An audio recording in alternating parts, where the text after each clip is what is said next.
It is your Classic Metal Show right here on theclassicmetalshow.com. That's a brand new band called Tempt with a song called Under My Skin. And on the phone right now, we've got one of the guys from the band. We've got guitarist Harrison. Harrison, how are you, man? I'm great. How are you, man? Excellent, man. Well, Harrison, I got to be the first one to admit I knew nothing about your band at all until your publicist reached out to me. So maybe that's a good place to start because I'm assuming I'm not the only one that's hearing of you for the first time. So maybe give us a little backstory on how you guys got together and how you became a band. Yeah, well, Zach and I, the singer, we have two Zachs in our band. It's kind of confusing, a singer and a bass player. The singer and I got together almost 2 years ago. It was the end of 2012, September of 2012. He had been working with a guy named Jack Pawnee, who was in Bon Jovi's first band and had done some writing with Bon Jovi and other bands like Bonfire and stuff. Mm-hmm. And they were doing some work together and writing. And I think Zach was really looking for kind of someone his age to move the project forward. So he actually found me on YouTube because I have a little YouTube channel where I put up covers and stuff like that. Okay. So he contacted me through YouTube. We both happened to be in the same area. We met up, hit it off, started writing. We banged out like 14 songs and went into the studio and cut them. Wow.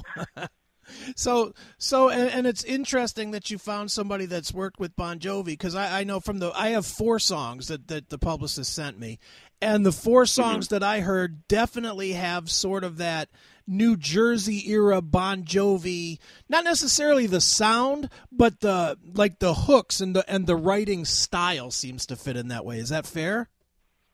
Yeah, I think all of us in the band are super influenced by bands, not only like 80s bands like Bon Jovi and like Def Leppard, obviously, but we also just influenced by the that musical aesthetic of 70s and 80s rock, where you had bands that were really cross-populating in different genres, and that's what made some of those bands so huge, is because they basically were writing awesome pop tunes with their kind of own, with guitars, basically, you know? Right. Like when you listen to Def Leppard or Bon Jovi or the Beatles or any of those bands, it's just really good hooky pop music.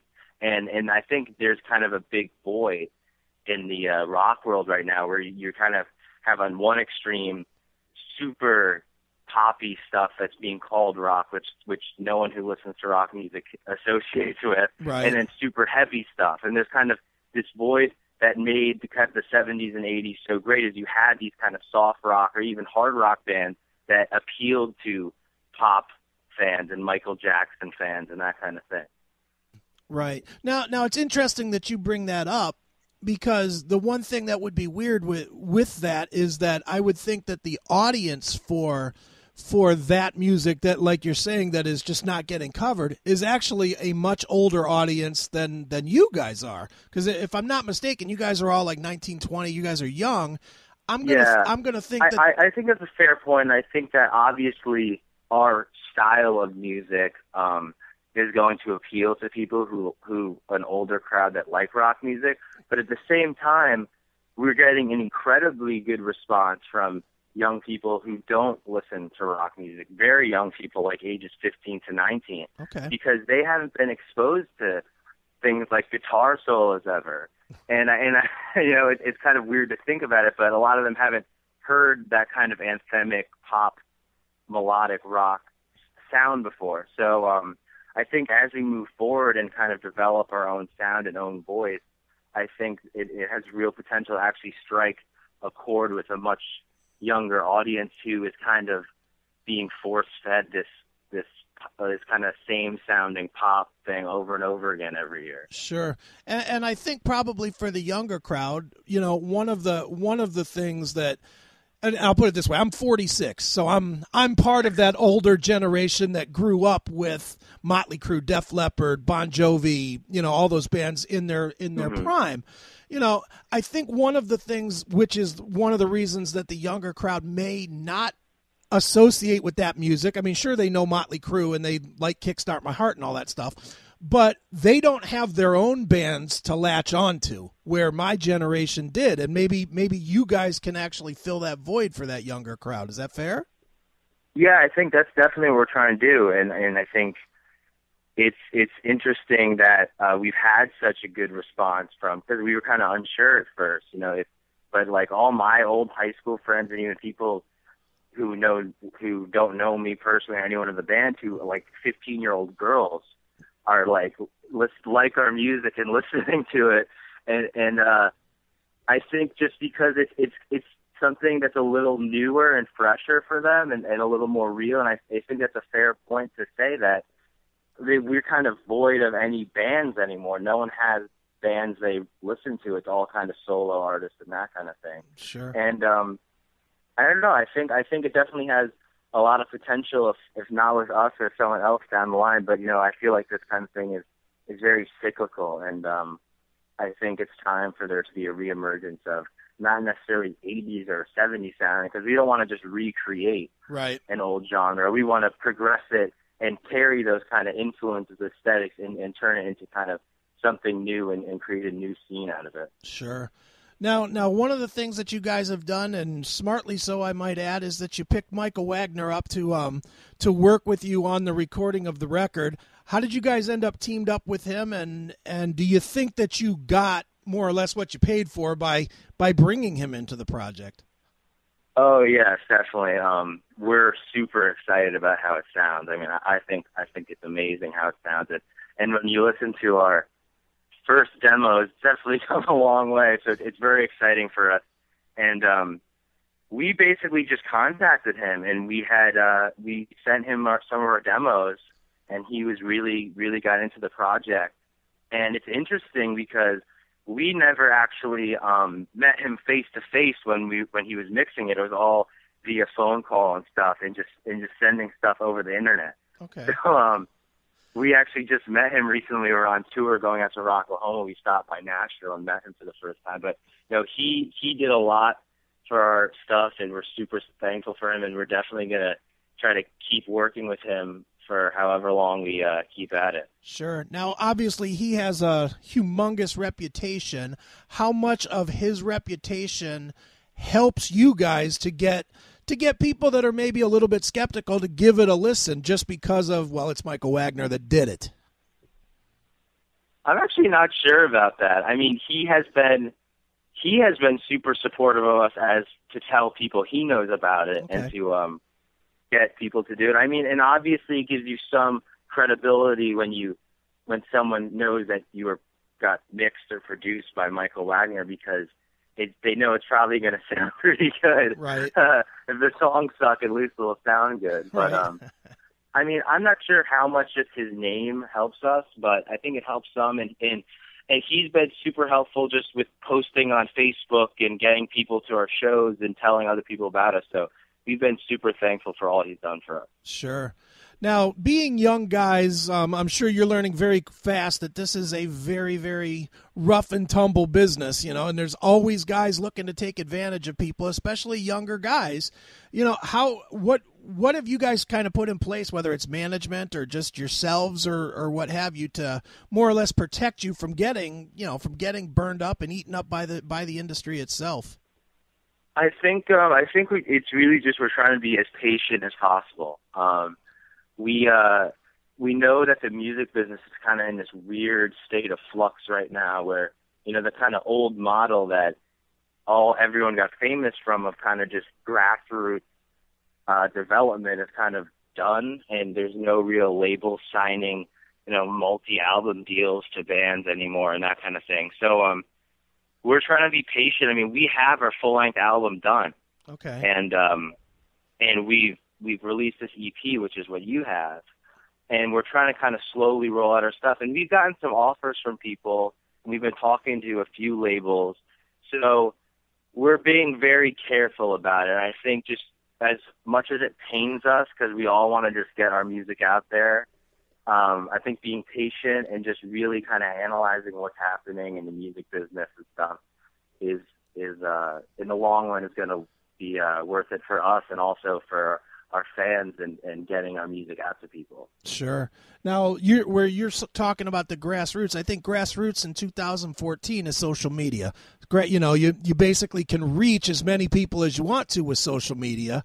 The contrast to that is now you got to literally compete with every single band at every single level just to be heard. You know, do you guys find the social media to be helpful, hurtful, neither? What? I think it's incredibly helpful. It's really easy to get. It's kind of like you mentioned. It's a double-edged sword. You know, you can immediately expose yourself to billions of people, but how do you get those people's attention to listen to your stuff and buy your stuff and like your page? And we kind of just grind away at it. And now that we're kind of developing a kind of a real grassroots fan base in New York, the social media is helping a lot because people don't want to post after shows and post reviews. We just did a show with Tom Kiefer from Cinderella at BB King's, where we were the direct opener for him. Okay. And we had our Facebook page is still buzzing about it. And we had a show a week after that where a bunch of people from that show came. So it's definitely helpful to have a place for people to go to, but we're still also trying to figure out what can we do on it and what can we do social media wise to really make our page explode. Sure, definitely. Well, with the record that you guys wrote, and you know, obviously the EP, which I'm assuming is some of the songs that were written in the same session. You know, what is you guys' pattern for writing? Does somebody come in with a riff and then lyrics are put over top of it, or does it come in with lyrics first and then you write around them, or how does that work for you guys? We're kind of all over the place with it. I mean, it sometimes it happens like that where I'll write the music and Zach will write the lyrics, or I'll write the lyrics and he'll have a riff, or I'll write a song completely by myself and submit it. So it kind of, we're very all on the same page. We're not like battling over who's the writer and who's this and that. So I mean, Zach and I are the main songwriters, but between us, it's not a competition. So we don't care. I don't care if Zach writes a full song. If it's a good song, we're going to play it. Right. So there's a lot of 50-50 collaboration, and there's some amount of one-on-one work. I mean, sometimes you just can't help yourself if you start singing in the shower or something. So, right. Which is where I write most of my material. Very nice. Well, dude, let's play hypothetical for a second. When I call you 5 years from now, what's going to be different about your band? Oh, God, that's a hard one. Hopefully we'll have some minor monicum of success. But, you know, I think the broader thing is obviously when you're in a band, you want to get rich and famous and that kind of thing. And there's that whole obvious answer to, I want to be playing stadiums and that. But I think the kind of larger goal and the more kind of loftier goal is just kind of inspiring a return of what we were talking about before, just that musical aesthetic of bands, rock bands that are hardworking. They write all their own music, good musicianship, good stage presence, and delivering good, catchy songs. And it doesn't necessarily have to be in that 80s or 70s style, but just kind of a return of something a little more organic for people to latch onto, that kind of thing. So I think if some band makes it 5 years from now, if not us, that with that kind of musical style, we will be satisfied. Right, but you wouldn't mind if it was you. Well, of course you want to see us. So that would be pretty fun. Yeah, no doubt, man. Well, dude, the name of the band is Tempt, and we played Under My Skin, and what I want to end with is the song "To Fight," which is my favorite of the 4 songs I've heard. Tell us a little bit about that song to wrap the interview up.